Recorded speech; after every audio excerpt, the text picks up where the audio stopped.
Hello guys, welcome back to my channel. In today's video we are going to look at how you can download data in a XLS format in KoboToolbox after the completion of data collection and you have validated all the questions, they are correct and you're good to go. So already I'm in the KoboToolbox area and I'm in the my projects area where it shows me the number of projects that I have done, but I'm not interested in all of them. I just want to download data in one of the projects. So the project that I want to download data is in this one.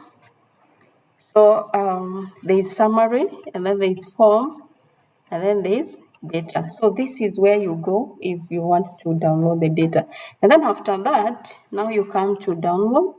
And then I have these sections which are downloads and they select export type and then value header format. So I'm going to leave it as labels. I don't want XML values headers because we're going to download in this XLS format.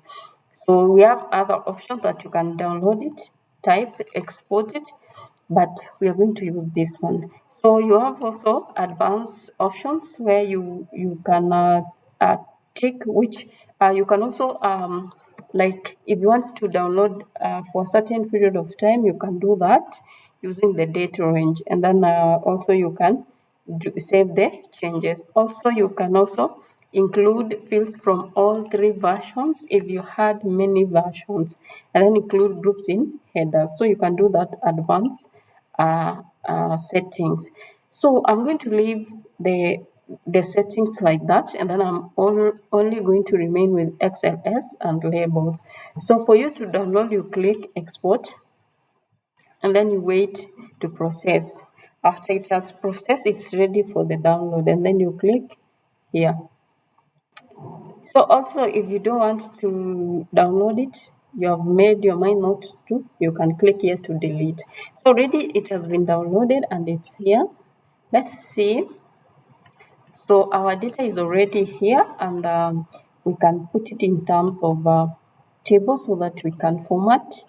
So we can do it in terms of table, and so this is going to show you.